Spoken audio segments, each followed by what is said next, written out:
Right, we are currently live. So thank you everybody for joining us today at our conference speaker panel, where we welcome back our distinguished Black History Month guest speakers, Miss Reverend Nicole Simpson and Mr. Joel Freeman, um, where Nicole Simpson spoke on the domino effect of slavery in America, and Mr. Joel Freeman spoke on the white man's journey into Black history. This is a very open discussion, open panel. If you do have any questions, feel free to comment them or take yourself off mute to ask the questions. Very open discussion with everything today. And we'll see if we have any questions. Lee, do you have any questions to start? Yes. So this is for Joel. As a white American, how did you get into Black history? Well, when I was younger, I grew up in Alberta, Canada, a little town of 2,000 people with 9 ice hockey rinks in the town, and we had it was a great childhood in many ways. But I ended up leaving home at 17 years of age and just started hitchhiking all around North America. I became a long-haired hippie, dope smoking fool, and just kind of going from place to place. California, ended up back out in Maine, and then what happened is I could show you a picture of me back in that day with hair just all over the place. And 7 years later, I became the mentor chaplain for the Washington Bullets, the Wizards in the NBA. And so you can imagine how much juvenile thinking and behavior I had to confront for that position. Ended up talking with a lot of players because their position in life attracts a lot of insincere people. And so they were asking me all kinds of questions. I didn't have a clue even to know how to respond. So it forced me to start studying and going deep. I ended up meeting Dr. Ivan Van Sertima, who has written a number of books. He passed away in 2009, but he became kind of like my mentor, my historical coach, and along with others. And so ended up co-writing a book. This is the first book I wrote, Return to Glory, subtitled The Powerful Stirring of the Black Race. And that book was made into a film. Millions saw it, the film version, and that's kind of my journey. It all started. It was not the social or the justice aspects that drew me in. It was, as a chaplain, it was Isaiah chapter 18 that talks about the seer Isaiah said he's talking to a people from beyond the rivers of Ethiopia who are tall, smooth of skin, awesome to be feared from the beginning onward. And it was that phrase, awesome to be feared from the beginning onward. I started looking for extra biblical evidence on that, and and I found tons of it. And it just all of that began to impact me, and then the caboose on the train were the social and the justice aspects that came later. That awareness. I love that. It's very interesting to just hitchhiking around. I don't highly recommend it for nowadays. Back then, it was a blast. Back in the early 70s. And another question that I had from one of our other cabinet members is it's really for both of you, but how is financial wealth important to Black Americans, and how does it shape like education and the social structure of everything? Well, education overall has been withheld from the Black community and culture as it relates to finances. Very specifically, we have been robbed of any opportunity to accumulate and acquire wealth from century to century, generation to generation. It is through the resilience of minorities that we have been able to overcome it, not only through entrepreneurship, but really out of a need to meet the particular needs of our own cultures and communities. And even with that, we have been pilfered over the years. Now we're getting to a place where both education and financial education overall and financial education is at our fingertips, and we have the opportunity to begin to not only earn, but accumulate and acquire wealth. And so it has changed the parameters for us to be able to do that, where when you expose individuals to the ability to earn, and it can be respected and honored in terms of what it is we bring to the table. It is still a significant disparity in terms of our earnings potential relative to others. But if given the opportunity to accumulate and educate about the significance of wealth and wealth creation, we are individuals that are conservative financially by nature and will have the opportunity. The challenges are that they're still withheld. And again, we're still taking advantage of financially. And so even as I addressed on Monday, if we look at the most major asset that people have is their home. And so the accumulation of home, the desire for people to have, a place of security to raise their families is the largest asset that most families will have.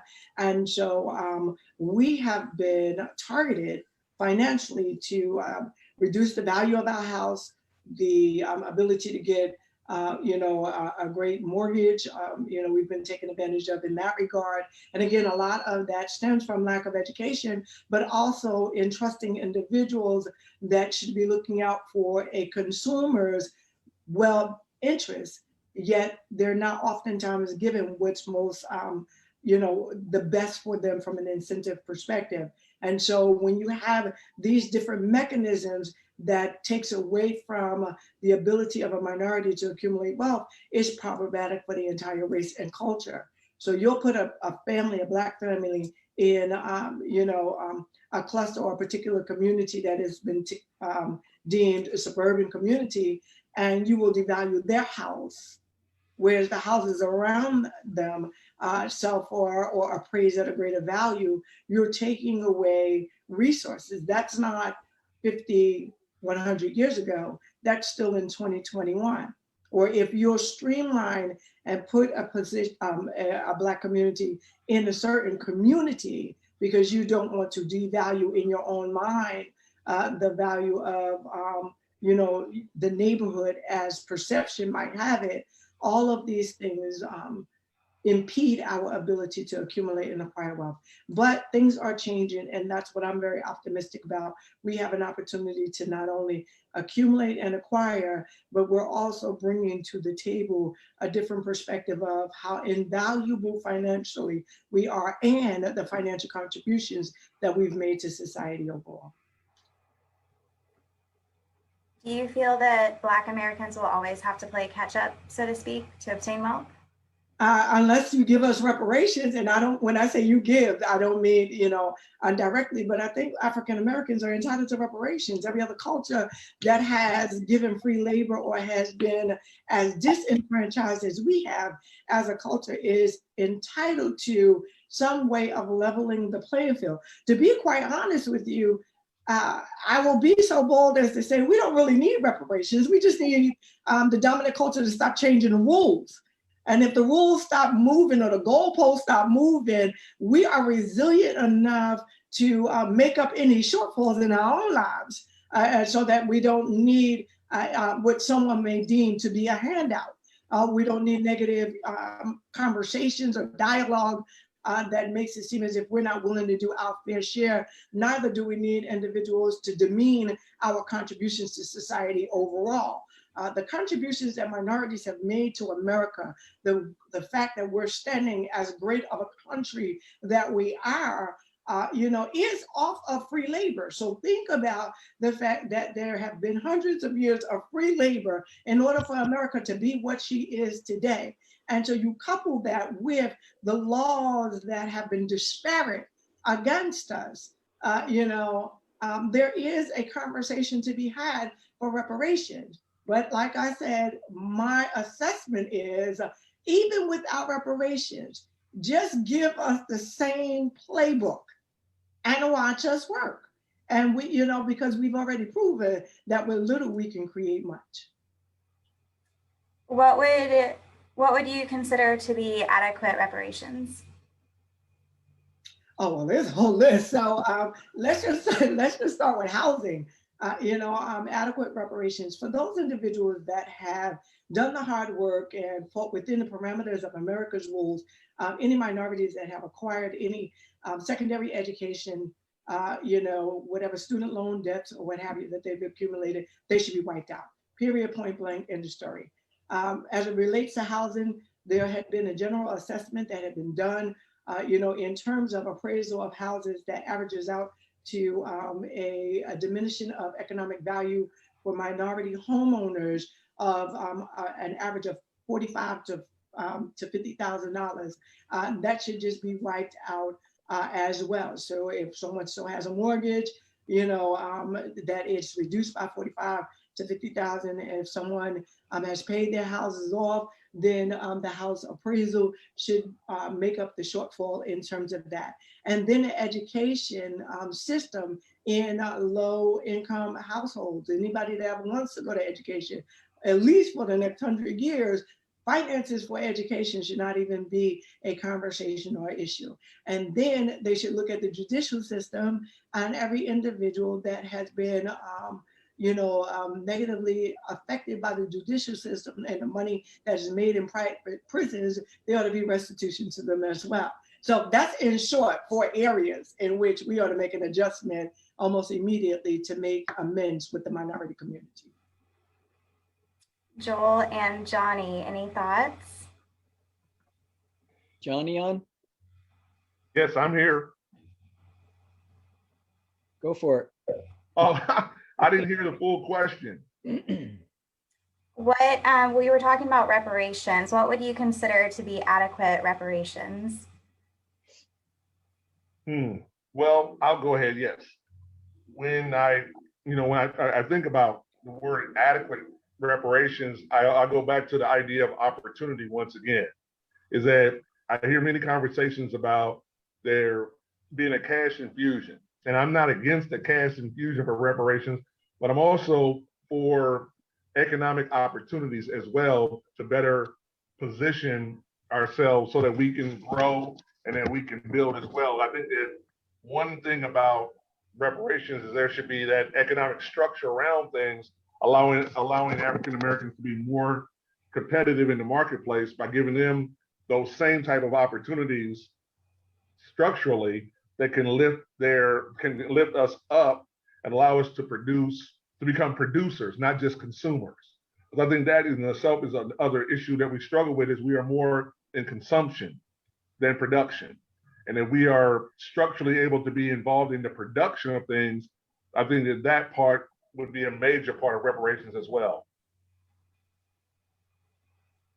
Yeah, my thought is, I look at the whole, like the hair care and beauty industry, because, talk about the layers of, we have convict leasing, all kinds of things that have happened in our history that are just abysmal.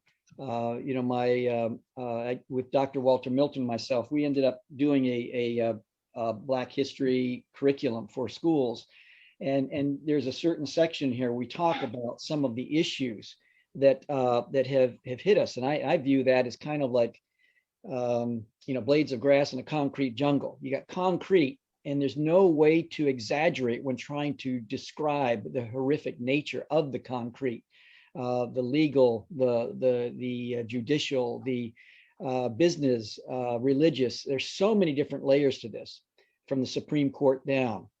And we saw that with the Dred Scott decision and the effect that had on the city, the states, the cities, the communities, and the family. And anyone that tried to come back up through that system was, the family. That's where the first issues were felt. The family would say, what are you trying to do? And so I look at it, I look at Annie Malone, who raised up over 75,000 women entrepreneurs. And I think that her legacy can be reanimated to reboot the hair care and beauty industry that is now currently controlled about 90% by Asian, by mostly South Korean. And I'm not mad at anybody, but I just think that it is just something that's low hanging fruit. It's a multi-billion-dollar a year industry that is as recession proof as gambling, as alcohol, as tobacco, and so on, that I think that what can happen is if there could be a coalescing of people, because I'm more of I'm a solutional person as everybody else is on this panel. I'm looking for solutions. We can look at what has brought us here, and that is very instructive and very important to understand. And not a whole lot of people really grasp all of that from across the across the whole spectrum in our country. But I think that if we can somehow utilize to change the narrative using Annie Malone as the legacy, rebuilding her legacy, if you will, or reanimating her legacy, and without firing one shot, to be able to bring a high percentage of that industry back to the African-American community. And the people who are at the top to kind of have a top-down, bottom-up model, that I think that what can happen is that through bricks and clicks, bricks, every hair care barbershop, every hair salon that can begin to share these products that are Annie Malone type products, to deal with the chemicals in the hair straightening process, to make it an aqua-based, water-based process that is private labeled. And then from the bottom up, educating about Annie Malone, and to then say that whatever products, goods, or services that come that have the Annie Malone signature on it, if you will, that just to buy that. And then the people at the top to say, we are going to give the lion's share of that money for provide jobs and repair the infrastructures of our inner cities. Because no political thing is going to do this. I think it's going to be an entrepreneurial approach. And so that to me is just one aspect of reparations that can be done from within without waiting for something coming from without. I want to just jump in from a multitude of reasons. But let me start by saying I hear the solutional aspect of what you present to the table and the reference that you made to the Dred Scott case, except that in that case, the premise of the Supreme Court decision was that there were no opinions, perspective, or thoughts of Black men that white men had any reason to accept, honor, or adhere to. So that makes that problematic at best. The model that is more broad-based and not limited is the Tulsa model, Black Wall Street, because we're not limited to one industry. I will go, and so for those that don't know Black Wall Street, it was out of necessity that Black Wall Street was even established in the first place, where there were over 600 businesses, diverse businesses, not limiting one to one particular industry overall, because we have the capacity to do anything that every other culture does. And so, to Johnny's point of just give us the financing on the level playing field, we'll be able to create some aspect. But if we're going to pick, industries or what have you, the first thing that I would need for people to understand is that Dr. Frances Cress Welsing gives us where it is we should be for that level of influence, and that is non-people area activities, which includes education, economics, entertainment, labor law, politics, religion, sex, and war. That's where our industries are. But if I'm going to hang my hat on one industry, as you're suggesting, Joelle, it's not going to be the hair care industry. It ought to be the cannabis industry. We ought to have restitution in the cannabis industry, because it is the industry that will, again, create over and over again. It's the industry that has devastated our culture and community. It is the industry that now people are trying to extract us out because everyone has deemed it to be acceptable. It was targeted against us, and now there are individuals all across the spectrum that are looking to make billions of dollars off of the same industry that caused significant mass incarceration for minority communities. So, that's a low hanging 21st century piece of fruit right there. Some might call it a high hanging fruit. High hanging fruit, right? Exactly. but that's point well taken. Point well taken. Thank you.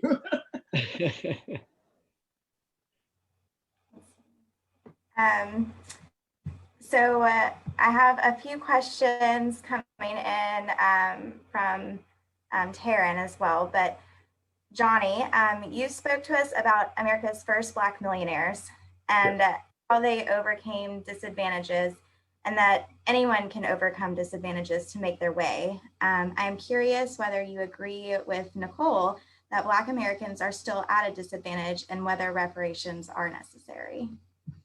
Well, yes, I think we're at an economic disadvantage because, see, the one thing about those first millionaires is that they had an exclusive marketplace.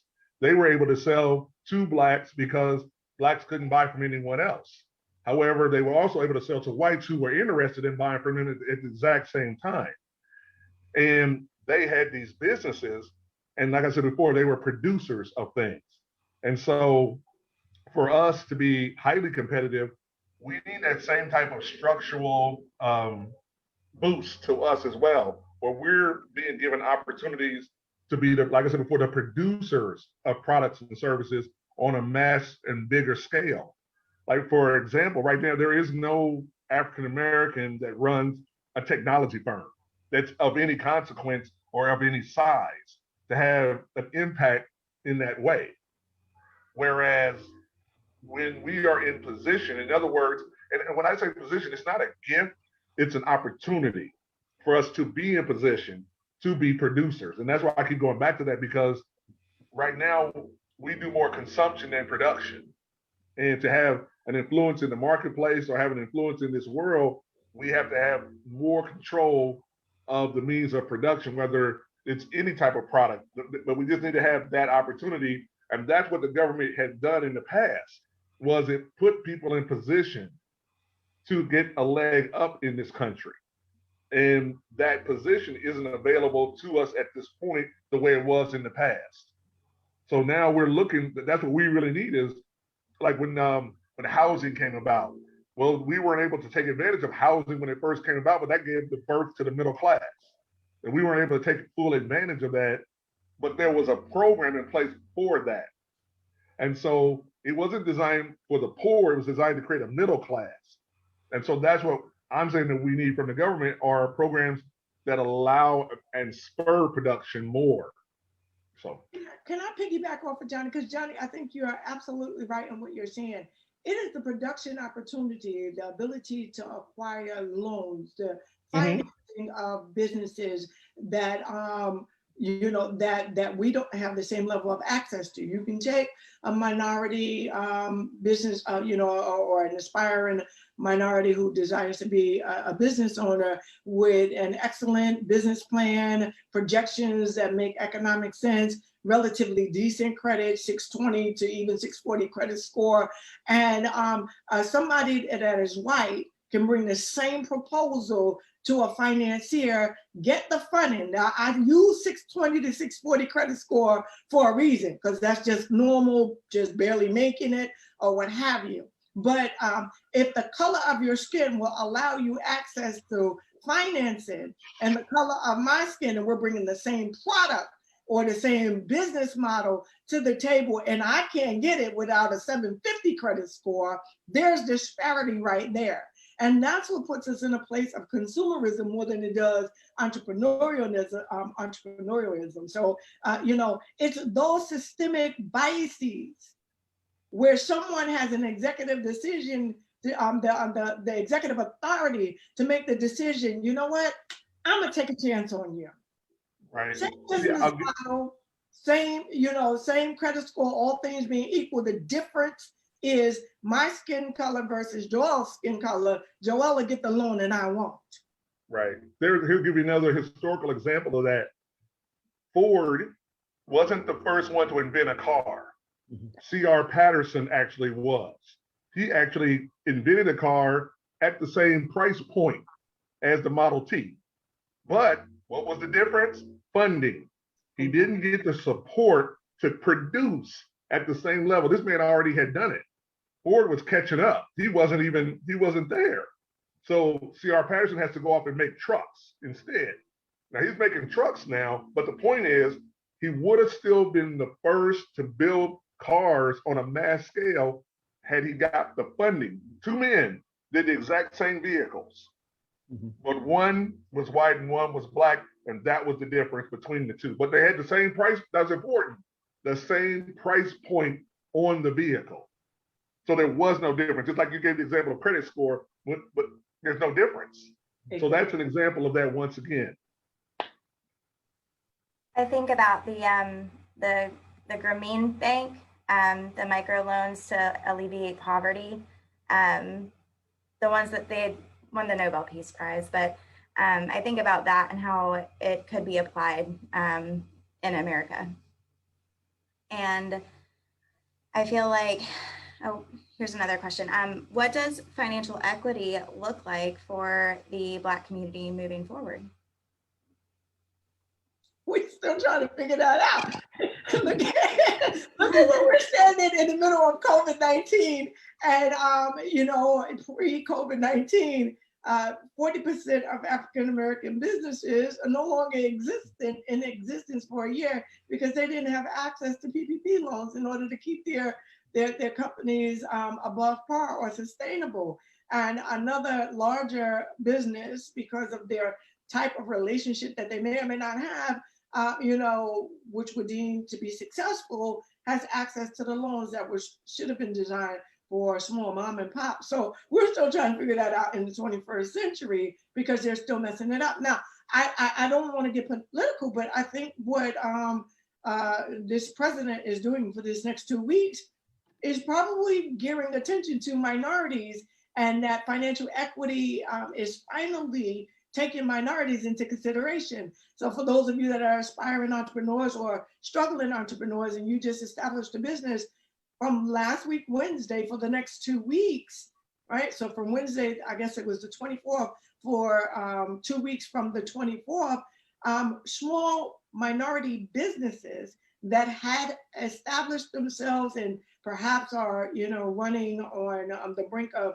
closing, have an opportunity to apply for PPP loans. So it's like almost a first dip, just look at me. Let me see, what is it that will help me be sustainable over time. And so this is probably the first time where people are saying Black business owners matter. Let me go ahead and give them an opportunity. So we're like in a real time 21st century evaluation of, are we ever going to get this thing right? And I humbly submit to individuals that this is a very complex, multi-tiered, challenge that did not start in the 21st century. We are layers upon layers upon layers of historical disenfranchisement. But the first great thing that could be done is that the same rule, I'm always going to say the same rule book. If you allow it to apply to everybody, I promise you that things would turn around for the minority community much more rapidly than other people perceiving that we're looking for a hand up or a handout. All we're saying is just from this moment forward, I have enough faith to believe that our culture and our community will be able to adapt accordingly. The other thing is we've seen, the possibility of it with the emergence of the hip hop community. Young millionaires that didn't necessarily have to have an education, but they had skill, talents, and gifted until the dominant culture came in and shut it down to make more money than those that were starting off overall. But you had from all walks of life. So it did not matter where you came up from a social economic perspective, you still had opportunity for achievement financially until someone came in and put their rules on it in order to squander, the growth potential that they are capable of having. Just leave the rules the same way and watch us adapt accordingly. And that's the thing that, that I will say all day. Just give us access like you will give anybody else access and watch us work. Yeah, there's another part to that PPP that this will also spur growth, is that initially when the PPP was rolled out, it was based on an entrepreneur's net. And now there are new rulings come out where they're going to do it based on the gross. See, a lot of entrepreneurs take a loss every year. And guess who's taking losses? African Americans. because they're taking all the deductions, which are advantages. So then when it gets, then you tell someone the PPP is based on your net, and then you aren't showing any profit in your business because you took all the deductions, you can't get the PPP. Well, acceptable deductions at that, Johnny. Let them know that they're reasonable and customary to your course of business, which allows you the opportunity to take it, but then it comes as a handicap or a hindrance for individuals that want to do other successful things. That is an excellent point. Right. So there, but now I heard, now I can't confirm it, but I'm hearing that they're going to go possibly off the gross, which means what you actually earned before you took your deductions. And that will be a new measuring stick, which would put a lot of small business owners, specifically African Americans, with the ability to get that cash infusion based on their gross. And so now when they get that forgivable loan, they'll have a little chunk of money they can use. So say an illustration is a small business owner makes $30,000 in a year. Well, based on those calculations, that's about $6,500 that they will get as a forgivable loan. Well, if you're a small business, that's something to you. That's a substantial amount of money when you only made 30 grand in a year. 1/5. You get it all at one time. So I don't know when that's gonna, if that's a part of the bill, Joel. I'm not sure, but I heard about that. It is. I actually helped someone. I literally just helped someone on Friday fill out a PPP loan for a young DJ, the loans are different now than they were before. Right. Not only do they ask you for your gross, and it's 2.5 times. For those that don't know, it's 2.5 times what your monthly income is the loan that you're searching after. They also have given you the opportunity. And this is designed for independent artists, really works out phenomenally well. That whatever your average monthly income is, and if you do special events. So the person that I was working with is a mobile DJ artist. And so they do private affairs and they had a residency. And so under the old PPP, it was the residency that counted, right? Mm-hmm. But not those private affairs that are accumulated. Now you take that into consideration. It gives someone a greater opportunity to get a larger loan during this period of time. Now, that's the new paperwork for those that filled it out in March of last year and beyond. I believe you even have an opportunity to go back in and apply for a second loan as well. But that is a significant difference because much like number 45, many people write down all of their deductions so that they don't have to pay taxes in any given year. Right. And so, I think that that's very important to use gross versus net. Yeah. Going back to like we were talking about Annie Malone, I know her great nephew, great grandnephew or something. His name is James Agbara. And he has all of the original documents from Horo College, where Annie Malone was in St. Louis, and then she owned a whole city block in Chicago. And one thing that they found out is that that there was like a secret society of financiers behind the scenes, because if the government knew what kind of money was going on in terms of funding, they would have shut it down. Later on, it became a whole tax issue for her that actually brought her down, brought her business down. But it was, they believe now that there was a whole secret society of financing going on behind the scenes in order for her to be able to do what she did, which I think is a piece of information I didn't have before. But I know another friend of mine, he owned a number of businesses in Detroit in the hair care and beauty industry. And he said that actually the feds came in thinking he was dealing drugs because he was making so much money, and then came down on him in a certain way. So that to level the playing field, I think is I think it's awesome when I see things hopefully moving in that direction. And what you're talking about, the PP loans and the different other things that are happening, I'm very hopeful.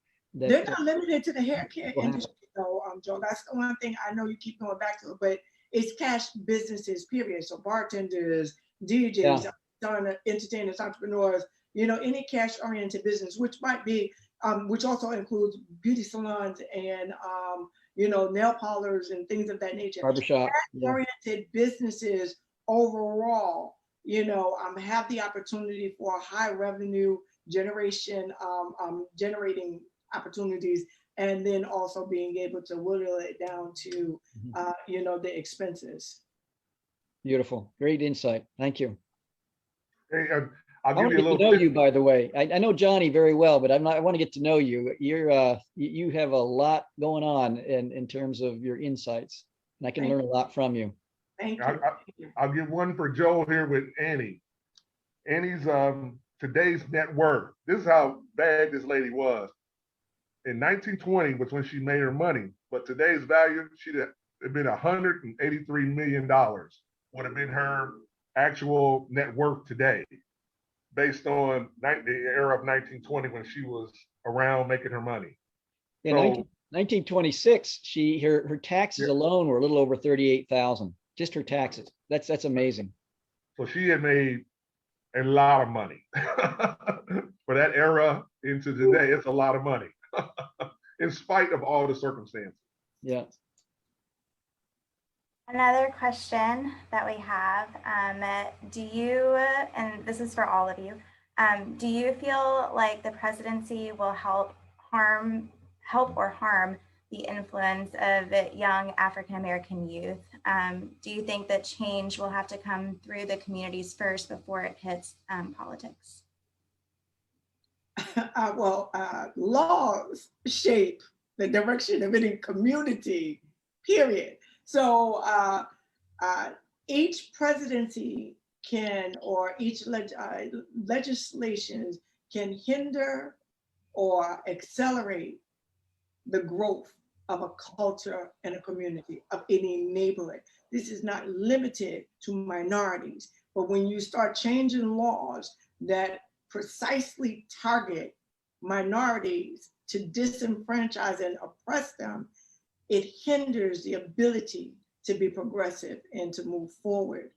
This particular administration, as a Black woman, he owes us. Like the whole America owes us, but Joe Biden owes Black Americans.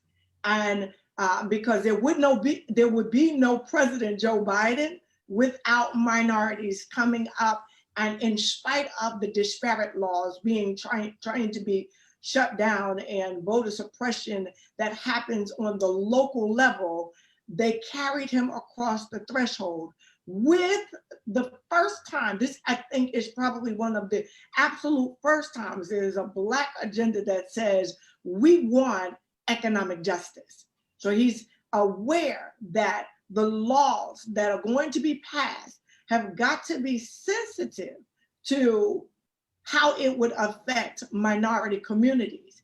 Now, having said that, there's no law up at the top that will impede upon our ability to be progressive in the community. But if we have equal educational systems, then we can equally educate our children for equal opportunity. You see where this goes? So if you're putting money in the suburban community and you're not putting the same amount of resources in the minority community, then one is going to falter. You're going to have rural areas who can't even get Wi-Fi. So then this entire season of COVID-19, you have individuals that have not been to school in an entire year. And that's not Black or white, that is classism. So poor people, period, are suffering even more, because poor white kids in rural areas have the same challenges as poor Black kids in America. The difference is that their color protects them, and somebody will give them a chance even if they're illiterate at the age of 19, where they won't give that chance to somebody that might look like me. That's the difference. And when we understand that that's the inherent biases that continually plagues the minority community, then we can begin to change that. We change that, you'll see that there's a shifting overall. So yes, this administration owes us, in short. I'll add in there, the administration owes us, but then all politics are local. And what do I mean by that? Is that when an individual goes to vote, they vote on judges, they vote on local politicians. And the one thing I notice personally when I vote is there's not always enough literature on this person's voting record or this judge's decisions. I think that if there was more exposure to how this judge judges, then that affects the local, then it starts to trickle up. Now it has to come down as well, but we have to start voting the right people to move up based on our interests. And sometimes what I see on those ballots are individuals where it's an up and down vote on this person, but I'm like, I don't know this person's record fully of what they've been doing. I know they want to get reelected, but I don't know their full record. And sometimes their story is only told in little snippets, but not in the real history. And looking up someone's history takes time. Right. And because people don't want to take the time, we sometimes let those local politicians that should be gone slide through the cracks and continue on. And so it's really, I think it's from the local level and above. And then I think that President Biden knows that he owes. I don't know if I think he knows he owes. And no one's ever told him that. I'm sure someone's told him by now, look, you owe and you got to pay. But will he pay? I can't tell you because I learned something fascinating. The House and the Senate are a bear, okay? The House and the Senate. That's the key. That's the key to all of this. If the House and the Senate act correctly, because you saw it during COVID in the relief, when it was Democrats in the House, Republicans in the Senate, you saw how things got jammed up. And I realized there, I said, these individuals don't have enough empathy for the people that they're supposed to be there to serve. And I realized that we need to elect politicians that have not forgotten where they come from and have empathy for us. Also, I'm a believer in term limits. I think if you stick around too long, bad stuff will happen to you. I think you do your time and you go and return to citizenship, because I think people forget what it's like to be a day-to-day citizen because they've been a politician too long. And here's another last part. A politician was never supposed to be a career path. It was supposed to be a service to the community and to the country, but not a career. And because it's become that, I think their perception of what service is has been distorted. So yes, from above, from below, but also in the middle, they need some fixing there too.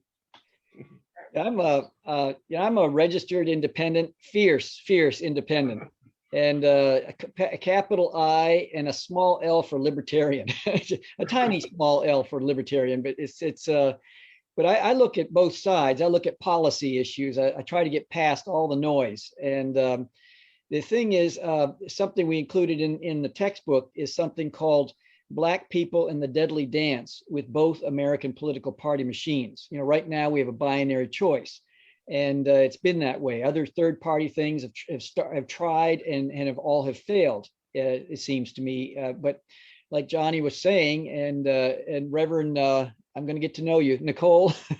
The local level is so important, and I think that people miss that. And I basically, maybe I'm too cynical, I don't know, but I look at one tree, which is the Democratic side, the other tree, the Republican side, and I see the root systems shaking hands underneath the ground in many ways. And I just don't have a whole lot of faith at the top level. And of course, as Johnny was alluding to, you have every president has a love-hate relationship with whoever is in the Congress and the Senate. And what's good to look at is to look at the historical, where the blue and the red are happening and who's the president, and to see who's passing what and what's not being passed during that period. It's really fascinating study all by itself. But I don't know. I vote every time. But I hold my nose most of the time when I vote, because I just see both sides. One side maybe pandering every 4 years and then nothing happening. The other side not even pandering. And it just becomes a situation where I just don't know how that impacts positively the Black community. But it's our system. We have politics. We've got to be involved, and to be cynical and step away and do nothing, I think, is not the answer. To get too overwrought and say, oh, they're going to be the saviors, they're going to do everything for us, is I think Pollyanna-ish. But somewhere in the middle, there might be, that's kind of where I reside. So I am a registered independent as well. And to be quite honest with individuals, if the Republican Party was a Republican Party of old, I might be a Republican. However, when your policies say that white people are better than Black people, that's a non-starter for me. So, and that's really where the Republican Party has evolved to over time. And the Democratic Party basically said, you'll get stuck with the Republican Party if you don't vote for us. And our agenda has never been addressed. Everyone else has leapfrogged over the blood, sweat, and tears of the African American community to get their policy objectives met. And we still are faltering, and we have been some of the greatest contributors to the success of the United States of America. And I don't care whether it's Republican or Democrat, I believe everybody owes African American culture and community now. I don't mean that from a negative or a past perspective, but hear me when I say this. Even from an immigration perspective, they come into the country voluntarily. We were forced to be here and build this country, and we received nothing. And it is almost as if America hates Black people very specifically, when Black people have contributed very much to this country. From a political perspective, the only thing that we have need of, which is not a small thing, is fair legislation. No one's asking for favor or, for someone to tilt the agenda in our direction one way or another. We're just asking that it's not disparate. But I need for people to understand systemic biases exist, and they exist in all areas because there has been a perception that minorities are lazy, angry, dangerous, however the media narrative has been. But when we look at the true essence of history, we find that even on the from a political dynamics, it has always favored the dominant culture and community without regard to the minority community. And therein lies the problem when you can create laws. So look at the 13th Amendment, which I addressed in my presentation, so I won't go over it here today, but when you say, in the 13th Amendment that slavery is abolished unless someone is duly convicted of a crime, and then you create slave code laws, Jim Crow laws, Rockefeller drug laws, and now, you got mass incarceration on an all-time high so that the free labor can still be preserved and or maintained. That's a law issue. And we're finding out, America is finding out what Black people have already known, that slave patrols lead to police departments, lead to, the white supremacists being in a position of power and authority to do what? To hurt Black people. But you say Black people are the dangerous ones.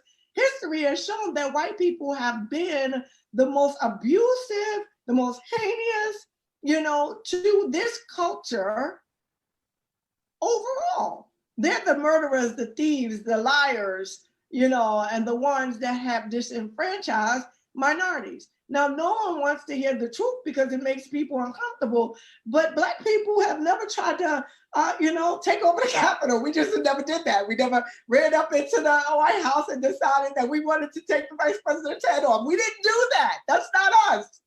It's not who we are. It's not what we've done.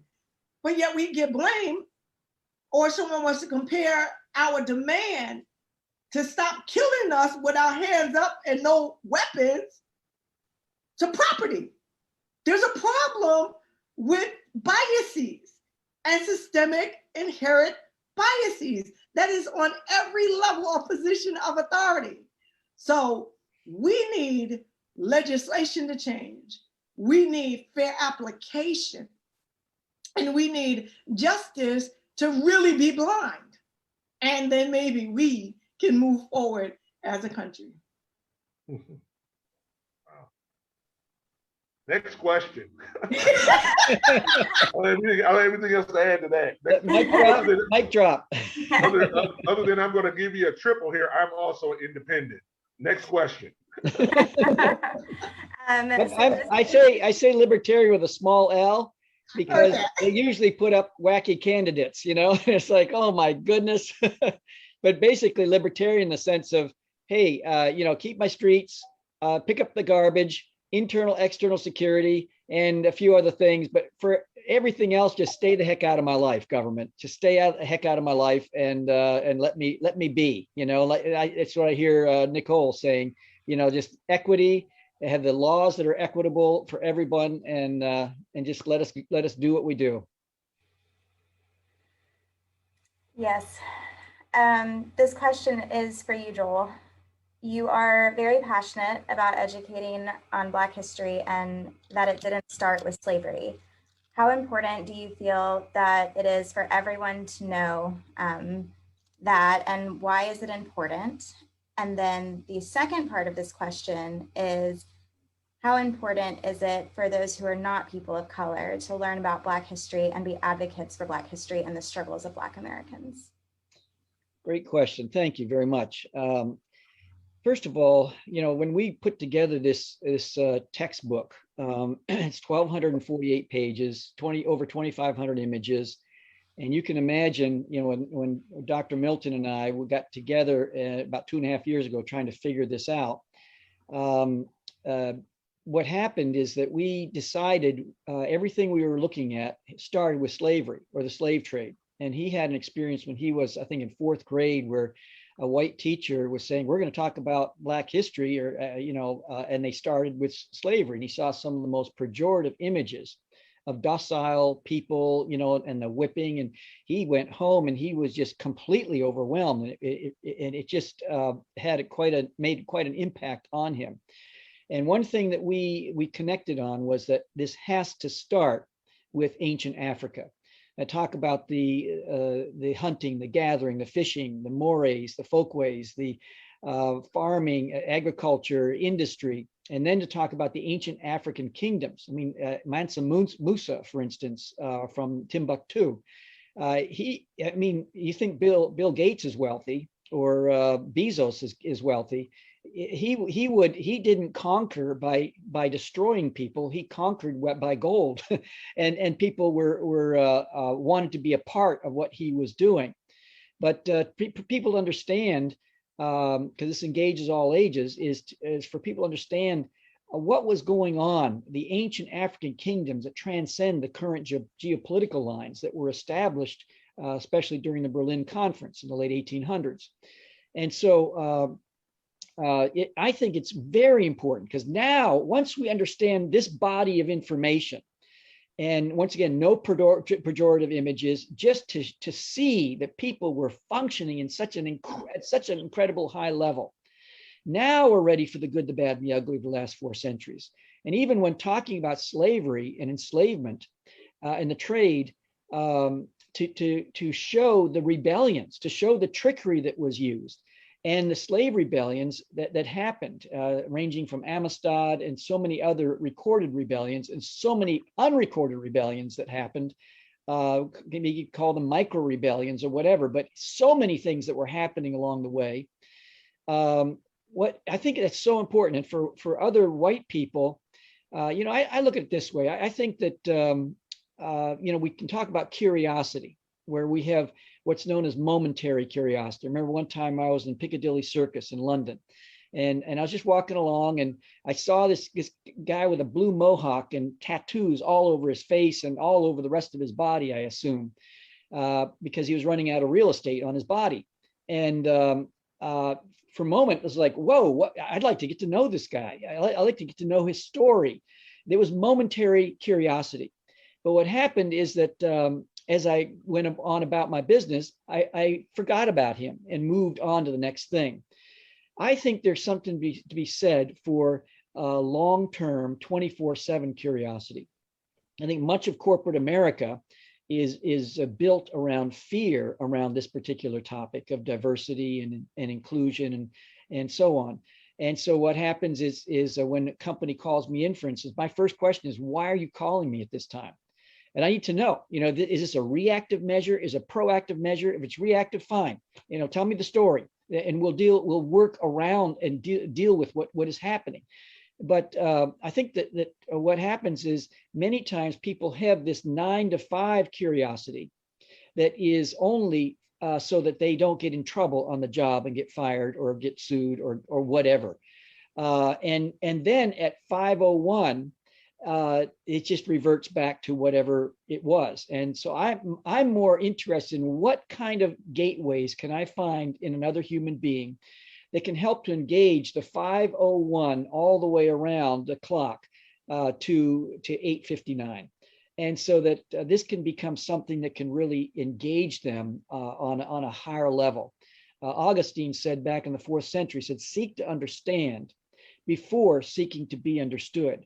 And I think many times when white people engage in conversation, they immediately go to the knee-jerk, well, we're from Ireland or we're from Germany. We had nothing to do with this. My forebears had nothing to do with the slavery or slave trade.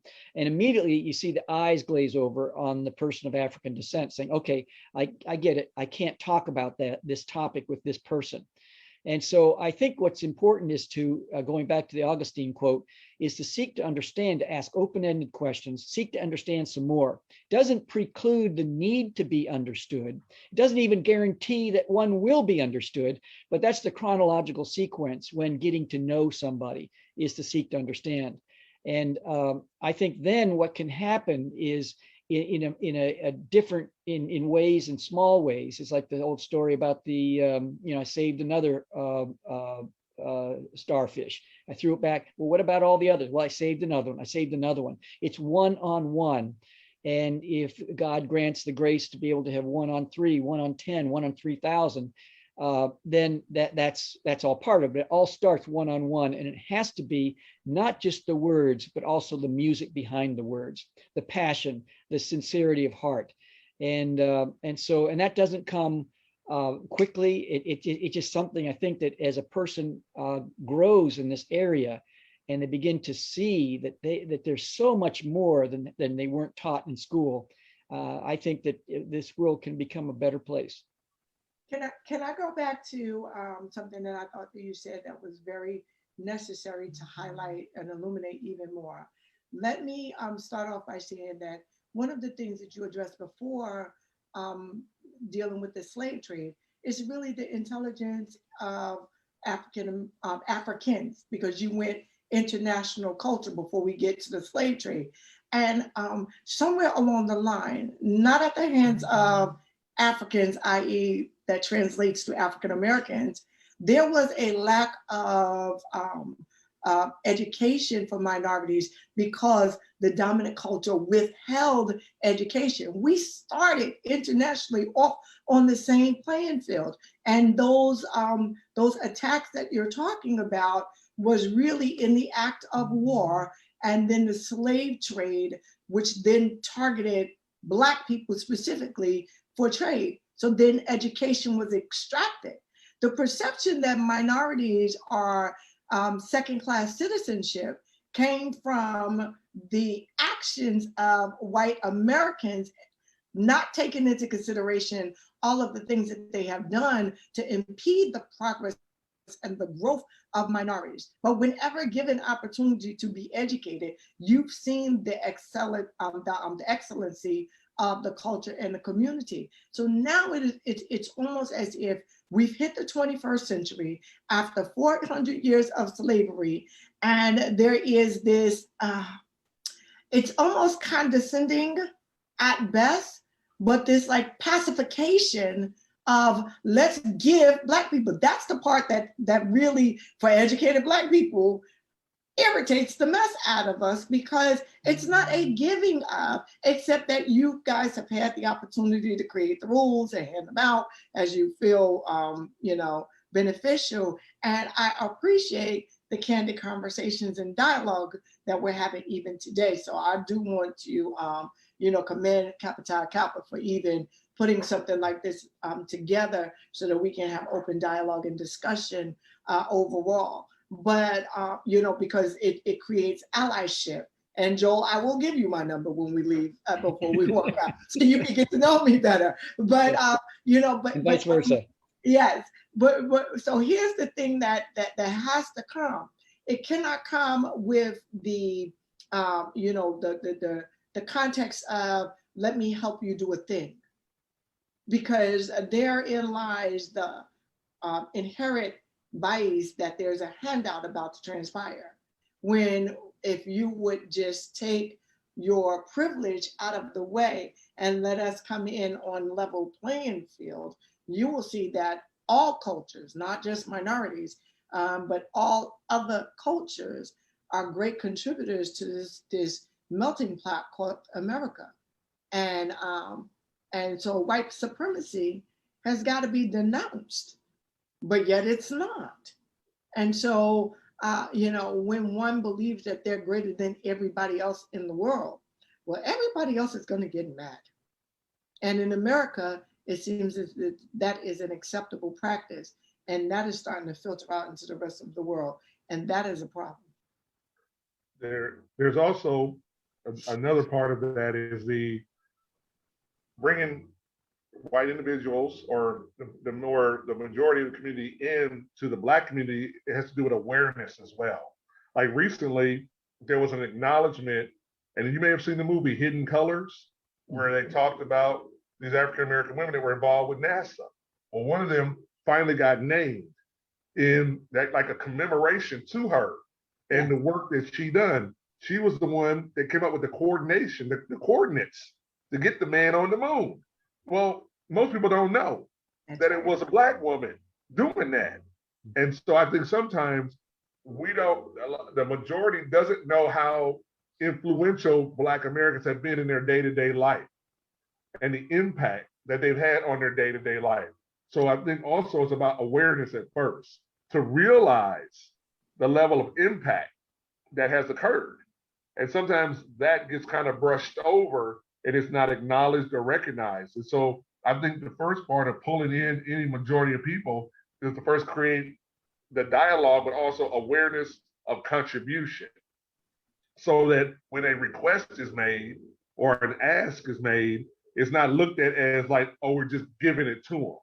No, this is someone that's requesting because they've already accomplished things. So that's what I mean by the awareness idea being a little bit more. Longhand math, I might add.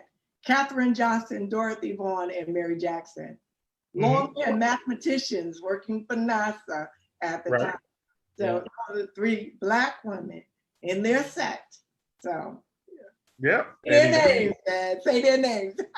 Yep, and he wasn't going up in that spaceship until she gave the numbers, the right coordinates. And I think one of the astronauts said, "I don't want to go up unless she's doing the numbers." Exactly. That's right. So that's our impact. That's the impact is there. But I think also with the book Black History 365, there's also that book is also designed to create a great deal of awareness, so that people finally understand what has been done and where we're trying to go. And the book that Joel has definitely communicates that as well. Awesome. One of the things that I think in 120 seconds I can share this, that it all started with the Great Chain of Being in the 1500s, which said that there are 5 layers with God and the angels, and then the king and queen and all the rest going down. And then it had white males, and then 2 layers below it had black males, black people. And then you come straight forward, and it says the whole society would be kept in order, the great chain of being, if they kept this chain in order. And the lower points in the chain were there to serve the ones above them. And then you fast forward to Darwin, and you read the subtitle of his book, Origin of the Species, and talks about the preferred races. And even though, as a sidebar, Charles Darwin came out against slavery and the slave trade, that still was something that helped to feed the narrative. And then Sir Francis Galton, his second cousin, came out with a book about eugenics, which is well-bred, well-being. And then Nazi Germany, they then took the information from that book and then built their whole system of how dealing with race and ethnicity around that philosophy. But it was funded a lot by the financiers of the United States. Davenport was a big part of it, and in some of the big names that you have at that time. And so I think that when we begin to understand the roots of all of this and the impact it had on our country and across the world, it's abysmal. It's just terrible when you start looking at the layers to all this, and especially the Berlin Conference. I mean, I won't go on any further, but because I'm 120 seconds is done, but there's just so much involved in the history that has brought us to this place. So this is what I'm saying. So when you identify the great chain of being, it was a Western philosopher that, developed that. So that's like, me being Black saying I'm better than all white people, and because I'm in a position of authority, accept what it is that I'm saying. And so when they came out, so that's one piece. And then, I think it was William Shockley who was advocating for eugenics, if I'm not mistaken. Hopefully I have the right name. So I mentioned Dr. Francis Cress Welsing earlier, who had a debate with him that really challenged his whole eugenics thought, which basically said that white people were genetically superior to minorities. And so when she dismantled him on television with science, see this? I guess science can't be believed back then, and it's still not being believed today. But with science, they dispelled that notion or that myth that because of the color of your skin, one person is better than or worse than another individual. Because if it was based off of that, then, well, I'm gonna leave that one alone. I think we just need to be very careful and understand the biases that is written in all facets of interpretation of history. So even as we're celebrating the last day of Black History Month, what we are talking about, all of this is not Black history, it is history. It is the reality of what has transpired in America, especially in America specifically. Why are we identifying Black history? Because continually, time and time again, the contributions, much like Johnny identified, is being wiped out because for too often, as a result of slavery, the Black contribution to America has been erased or eradicated. Or if Black people invented or created things, if they were deemed property to white Americans, they took the credit for it. If you look at the inventions of minorities overall, all of the things that they contributed in terms of inventions, we couldn't get patents, we couldn't get trademarks, we couldn't get copyrights, so we couldn't even take ownership of the things that we created. That didn't make it so.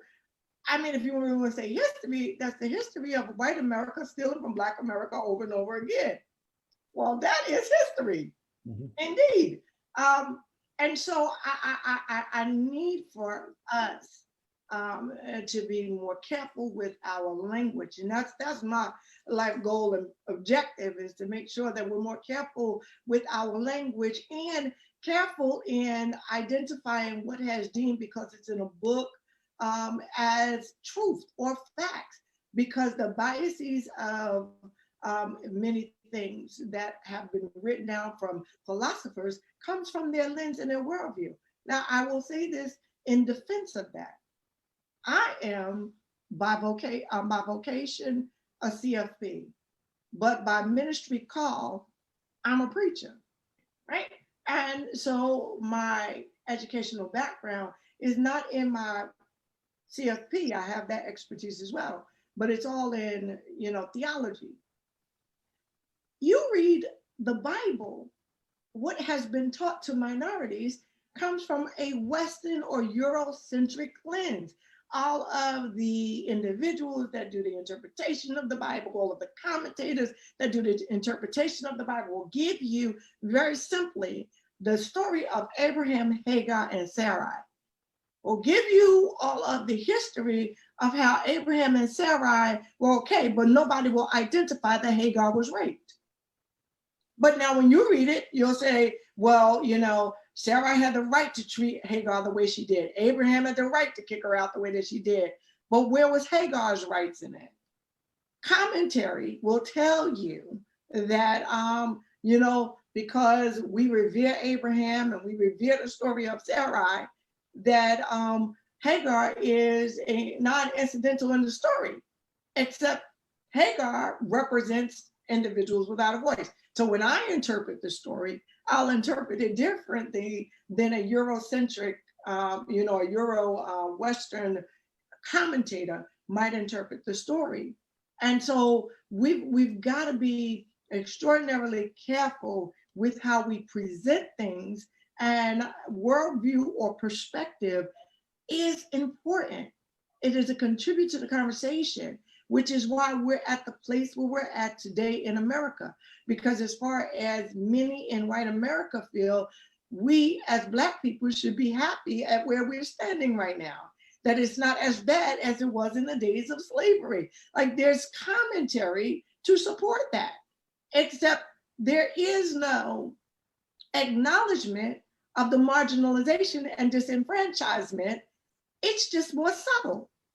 And so that's what we're trying to do.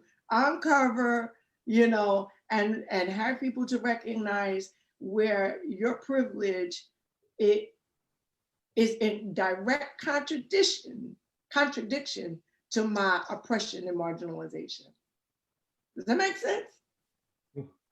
I'm picking up what you're everybody in the back here. I'm picking up what you're putting down. Say that again. I'm sorry, Joel. I didn't hear you. What did you say? I'm picking up what you're putting down. Okay. I look forward to connecting with you, Joel. I really do. I'm gonna remind everyone that we are ending 3 p.m. Eastern time. So it's about 2:20 right now. We have 40 minutes left. So if you have any questions, please get them in either through the Zoom chat or the Facebook Live. And I do have another question from Taryn. She said, how do you feel the Black Panther Party would have changed life in America for people of color and those ignored had everyone been able to unite under Fred Hampton? Do you want to take that, Johnny? Well, I'm gonna take parts of this question here. I don't think people sometimes understand how young these men were at the time in which they are trying to do these things. These are not men that are in their 40s and 50s and have seen the world and seen times. They're young men, and they are men of revolution. They are seeing an issue, and they're coming up with the best ideas that they can at that moment to solve a problem that's occurring. And I just think that, you know, it's hard for me to speculate almost because he just was a young man. He hadn't had a chance to grow and see more. Like, for example, Malcolm X. Malcolm X had a chance to grow and to grow a little bit older. And he went overseas and came back and saw things and realized that how things could really be unified together and could come together. And Hampton was, to me, was just at a stage where he was formulating that. He was growing toward that, but he was still in just a revolutionary state.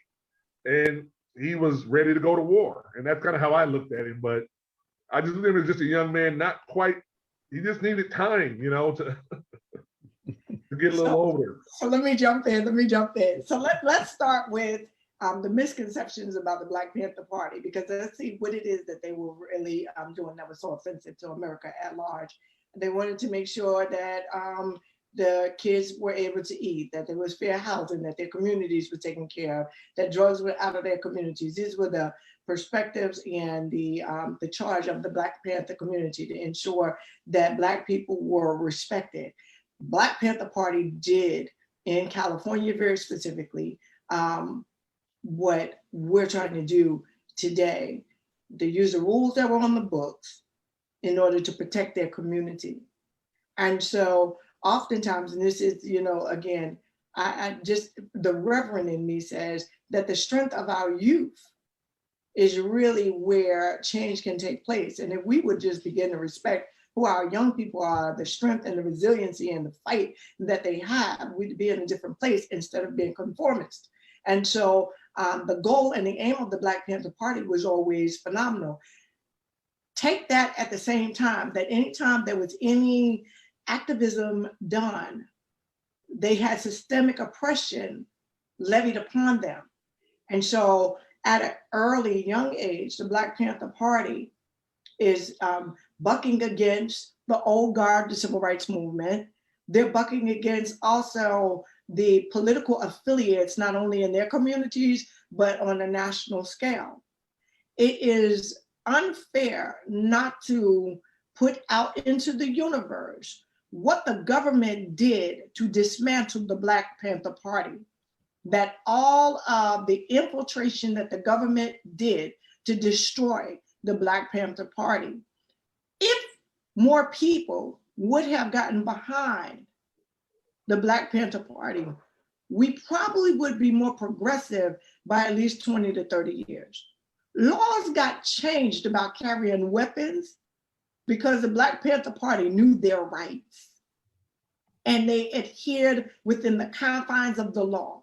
And that's what has happened historically, and it's still happening today. And the reason why I say it's still happening today, because they banned assault weapons as soon as they went with their assault weapons in California. They had a National Guard against assault weapons in the 21st century. In January 2021, Black people voted in record numbers all throughout the country, but very specifically Georgia. And now they want to change the law, because when you operate within the system and you win, then those that are in the position of power don't appreciate it. It is not about, and let me just say this, it's not about black and white. It is about power and authority. Nobody wants to see power. Ayanna Pressley said it best. Those that are closest to the pain should be closest to the power. But if you're in the power dynamics and you've had this privilege of your culture making you dominant through default, and then someone comes along and challenges your authority, your influence, and your position of power, your first thing to do is to do by any means necessary what will protect you and your lifestyle overall. The Black Panther Party, getting back to them, they just wanted a better improvement for their community, and they were not willing to be conformists. Now, this is no slant on the civil rights movement. I'm a student of Dr. Martin Luther King. That's why I went to Boston University. I studied his work exhaustively. But when you are using hoses and batons and water and dogs against me, and you telling me I can't clap back, we're not doing that today. And so these young men stood up for their community, tried to protect their community, and they was dismantled from people that they were outmatched from day one. That's the Black Panther Party. Had we gone with them, what we're fighting for now, maybe we wouldn't be so far or disparate in terms of, not even disparate, but we may not be so far from achieving the goals that we're looking to achieve. I have nothing to add. This is a very excellent analysis on from both sides, from Johnny and from Nicole. Another question then that we have is, how do you feel about those who say Black Americans play a victim card when mentioning economic disadvantages or disadvantages and stereotypes and how they are perceived? I don't think there's victimization at all. I think everything that we're fighting for, like I said, America owes us. Yeah, I don't have any I don't think that African Americans play the victim card. I think they yell the opportunity card. That's what they want played. They want the opportunity to perform and to participate on an equal footing. But I don't really think that, African Americans are playing a victim card at all, especially when it comes to the quest for economic equality. That's right. How do you feel about those who say that they are? They're white.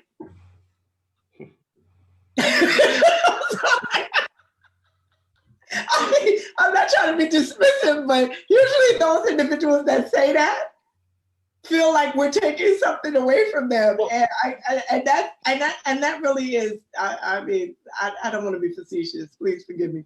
I think that those that are in a position, and actually, let me amend my statement for a moment. Those individuals that feel that way feel as if Black people are taking something away from them and crying out for their fair share of justice. I will always advocate, if America really understood that the issue has never been racism, it has always been classism. Because generally, when you hear people that say that, are all the other marginalized and disenfranchised people that have white skin, right? And so this country has been brilliant in remaking the same issue over and over and over again by putting in positions of authority and sense of entitlement. Poor white men are better than all Black men. And so when you have a poor white man, and I'm using men gender specific for a reason, when you have a poor white man who is not succeeding economically, there is, this resentment that is because of Black people. Now, in 2016, it wasn't Black people. This time it was Mexicans and Spanish people. Black people were let off the hook 4 years ago in terms of being the targets of who's taking away your jobs and all that good stuff. Compliments of number 45. I'm sure it'll come back around to Black people eventually. But anytime that you can tell someone else that they're the reason why you're not successful, it is really going to create that level of friction. But if we were to understand, the one thing that got messed up in 2010 was the 99% movement. If anyone really wants systemic change in America, the 99% movement was a phenomenal concept. They just did not do it as effectively as the Tea Party did.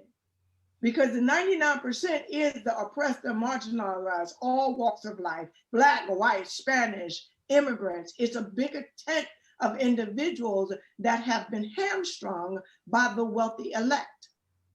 And so when they got shut down, the Occupy Wall Street, when they got shut down, when they made the commitment to target Wall Street, who created rules and legislation through their ability to lobby, when they created rules that were beneficial for them versus anyone else, then, the 99%, which are those that are in poverty, were negatively impacted as a result of it.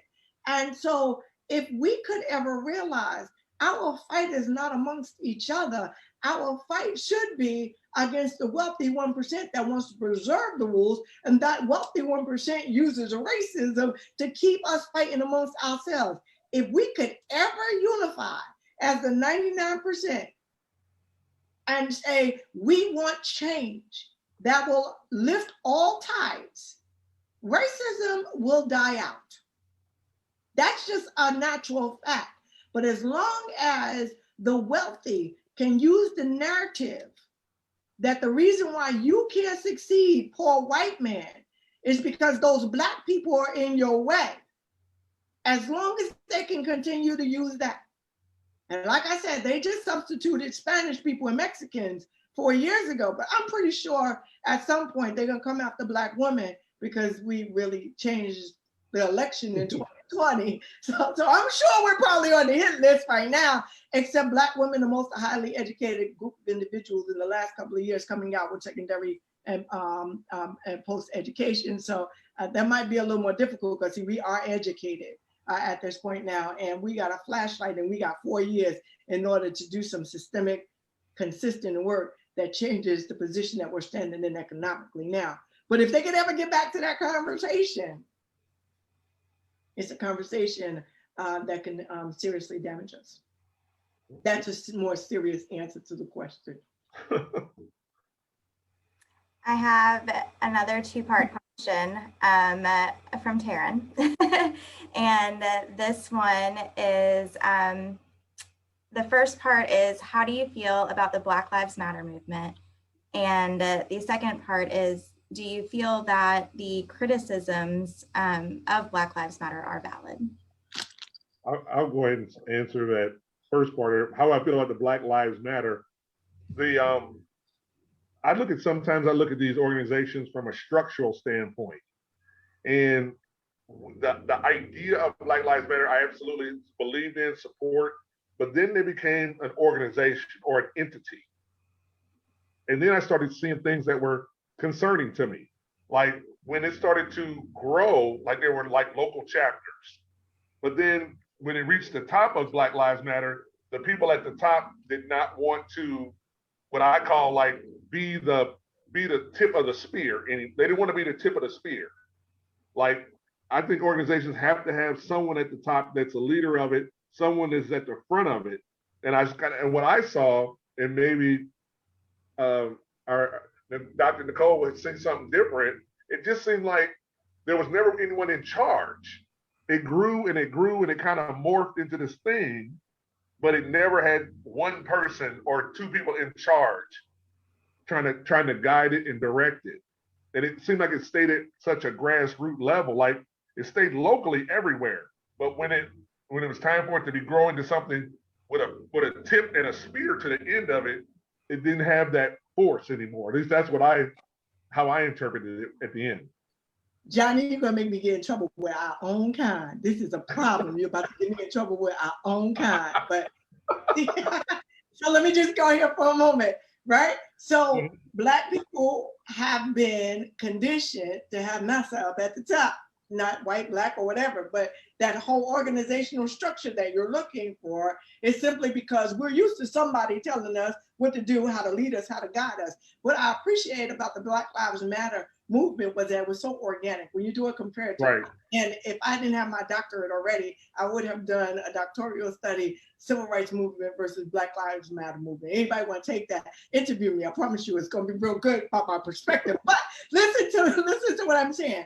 In the civil rights movement, we had the mechanism of the church with multiple leaders, pastors, i.e. at the top, with Dr. King being the head of the civil rights movement.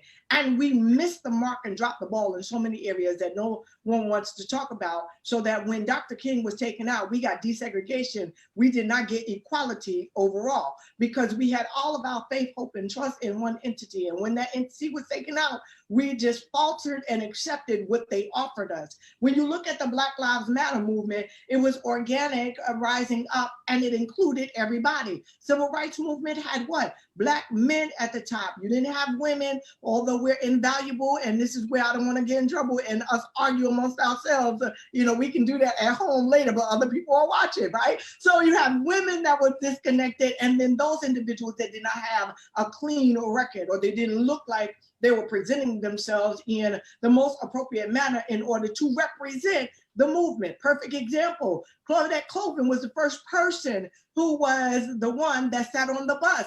Her name is the one that's on the lawsuit, but we in the civil rights movement at the time thought that Rosa Parks looked better because Claudette was a teenager who got pregnant, who had a father who was abusive alcoholic, and so she didn't fit what we thought good Black people should look like. We don't have any of that with the Black Lives Matter movement. If you know that this is unjust and you want to fight and advocate, then it's okay. We don't need just one person representing that police killing us with our hands up, or us being in the bed, or us minding our business, or us crossing the street, or us jogging on our own. We don't need one person to say that this is wrong.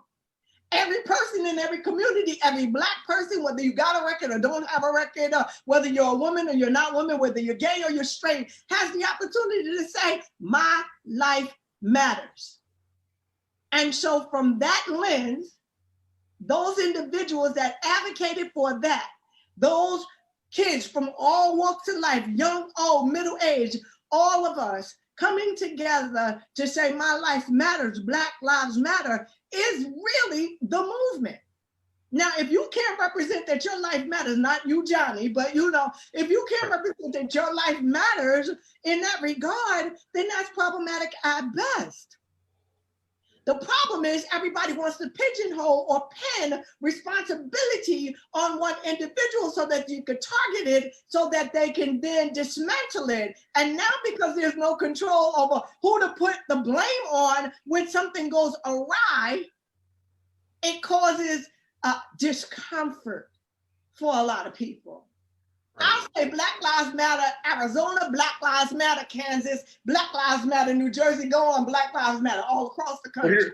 But here's the question though. When you do all of that, now when Black Lives Matter comes about, it grabs all this attention in the country. It has energy and force behind it. Sooner or later, the powers that be want to come to this and say, who works it out? That's what I mean by the tip of the spear. Someone's got to be the one, or a group of people or a collection have to work it out with those that have the power. Because now it's like social media. You have the attention, you have the viral influence, but they hold the keys. So how do we come together on that? I don't think it's limited to any one entity. I mean, there are people that advocate for Black Lives Matter in the church. As a matter of fact, the church has been somewhat derelict in catching up with the Black Lives Matter movement, so we can't even limit it to, whereas before, if I go a comparative to the civil rights movement, you went to the churches and the churches had everyone else. They had the ear of the community. You don't have that anymore. But when you start looking at individuals, and I'm gonna use her as a perfect example, like a Cori Bush, right? She came from the Black Lives Matter movement. She is now in Congress. So she know what our agenda is because she was boots on the ground fighting in Missouri. So does it need to be any one individual entity? Cori Bush can advocate for all Black people because she knows what the agenda of the Black Lives Matter movement is all about, because she's been there, she's done that, she lived the story, she wrote a chapter in the book. And so now when we start talking about the Black agenda, she's able to advocate for it. And guess what? When Cori Bush was liaisoning with other individuals, there were other individuals in other communities that said, hey, this is, in Georgia, particularly, he might cover a couple of states. You want to get the Black Lives Matter movement at the table? Call, I can't even believe I'm getting ready to say this, Dr. Jamal Bryant. He'll be able to coordinate and know whatever. You need somebody in New Jersey, you need somebody. There are people that are identifiable, and we don't need it to be one person. I agree. Not one person, but that was my question to you, was that, because like I said, sooner or later, when people come calling, they're looking.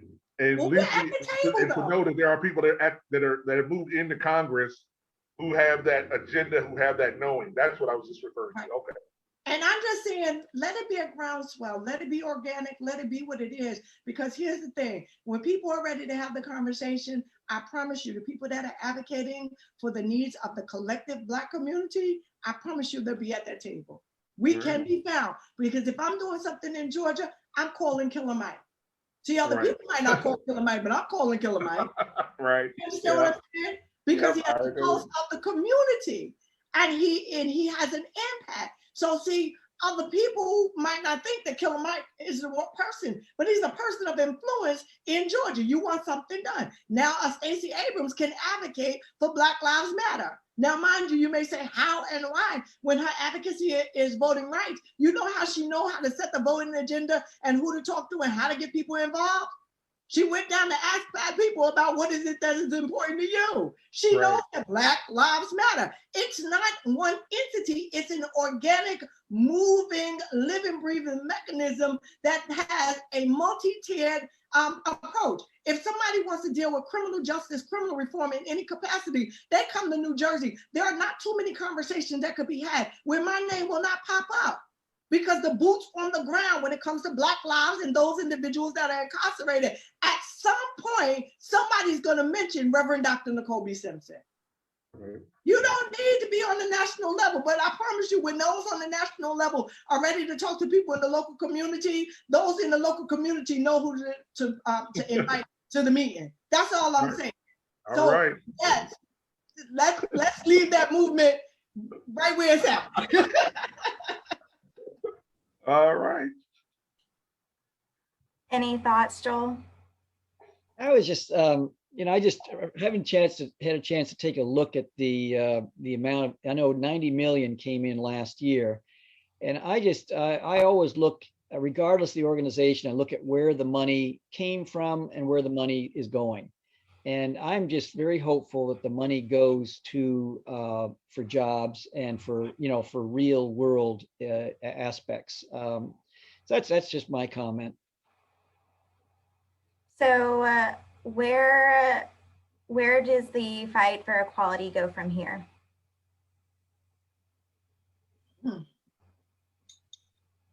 It stays in the world of tangibles.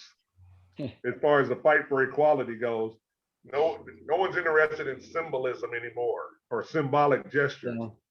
People want tangible things from their votes, when it comes to equality now, because those are the things that are trackable and measurable and show that you're making progress.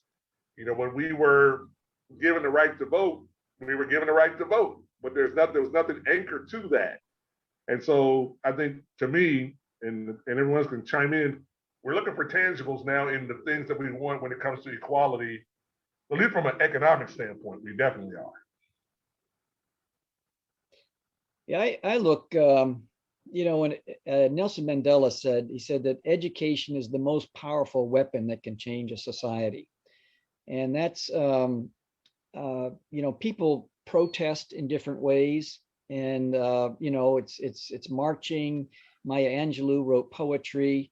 40 Acres and a Mule produces movies that many times have protested. A lot of hip hop, rap music. We have the music from the 60s are protesting. And the way that I think, and I acknowledge all forms of protest. Frederick Douglass said that power does not bow down to anybody except there has to be some form of protest. And so the way I protest, and Dr. Milton is, putting in the 2.5 years, 12, 14, 16-hour days to come up with a solution, not the solution, but a solution to the education gap in America. And that's why having a curriculum K through 12 has been so important to myself and to Dr. Milton. And, because every time there's a racially charged incident, another reminder of things aren't right here in America, in this area especially, then talking heads come on TV, and invariably you'll hear these words, and so many words: we need to have a national conversation about race relations in America. But one gets the sense that maybe 3 months from now, 3 years from now, 5 years, 10 years from now, that same person will be saying the same thing.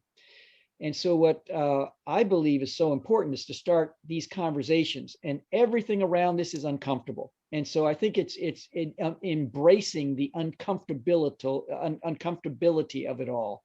That's what America has probably the biggest problem with, is everyone wants to be, let's throw some hush money over here. Let's do this, let's do that. Let's talk a little bit, and then, we talked about it, and move on. And so I think that, to have these uncomfortable conversations within a contextualized form, starting at kindergarten, all the way through 12th grade. And I'll just share this with you. We developed something called the elephant experience, where in our textbook, we have over 50 topics, like 3/5 of a human being. Should we tear the statues down? Reparations, Uncle Tom, scientific racism, Doctrine of Destiny. Are we in a post-racial society after a Black president for 2 terms? Can a white person ever fully understand the Black experience in America? We have difficult topics, but we prepare students in advance with the how. How are we going to talk about these difficult topics, which I think is so important. And then to develop their own rules of engagement, and then to develop a talking stick that has its roots in Africa, in the tribal councils. Whoever's holding the talking stick has the authority to speak, and everyone else has the authority to listen. And to develop the mores, the approach in terms of how they're going to do this, then let's deal with these tough topics. And our goal is to, from K through 12, if 12 to 15 years from now, to measure the results, to see if a whole new generation of young people can grow up dealing with these topics, that to me would be a great legacy to leave. And so I'm very hopeful on one side. I'm rather, oh my goodness, it's every time it's like 2 steps forward and 13 steps back. Sometimes it just feels like, where are we going here? And I feel like the media, I don't know if the media is a reflection or an agitator in this regard in terms of race relations in America, social media and whatever. But I just think that, I saw this meme where you have red ants and black ants. I've never tested this out personally, but I believe what they said. You put them in a jar and you put them together, and they're getting along. But then when you shake the jar up and then release them, the red ants and the black ants attack each other to the death. And my big question is who's shaking the jar? We need to deal with these issues. And I think if we can attack the economic, the legal, the educational, all these different layers that need to be dealt with in a systematic way, I'm very hopeful that a little bit here, a little bit here, that things will begin to change. Well, so I will bring up the rear and combine both tangibles and education. I certainly do believe that we have to have the opportunity to have ownership and influence moving forward. Ownership and influence really changes the dynamic of our culture and our community, but it does begin with education. And if we're talking financially speaking, financial education must be had, and it must not start when an African American or any minority or any being for that matter is off and out of high school. It really needs to start at an earlier age where there is a familiarity with resources, economics, opportunity to earn, the real cost of expenses and standard of living. How does one develop that?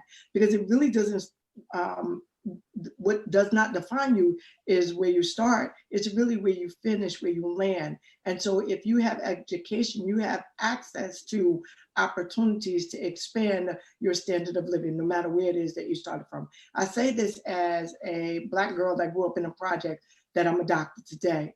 And so I know that it's possible through education. I stumbled into my career as a teenage mom. And one thing that I've learned over time, that had it not been for my education and the emphasis that was placed on it at an early age, I could have been a statistic. But we also must not get indoctrinated to get an education, go to college, walk away with $150,000, $200,000 worth of debt to work for some entity or institution that's going to pay us $75,000 to $125,000 a year, which is the good life for minorities. If we start saying, build the business, you can do the duality of both of them. Take advantage of the taxes that's associated. But if you don't have the financial know-how or education, then you won't know what is at your disposal. Trades might get you there. A welder can make the same amount of money with no debt or liability coming out of high school. And so we need to begin to expand what is available to minorities overall. And you do that through teaching about entrepreneurship, that you don't have to be the consumer, you can be the owner, and you have to educate them on what that entails overall. We can marry the two of them together. It doesn't matter who is the administration at the office or in office, it doesn't matter. Leave the rule book the same for everybody. Let us educate and begin to build and watch the economic threshold that is so exhaustive, watch it begin to contract. Over years, it might take time, but it will begin to contract if equal opportunity and education is had to offer. Are there any questions that we did not cover that you particularly wanted to cover today? It's been very comprehensive. Really enjoyed this very much. Yeah, great.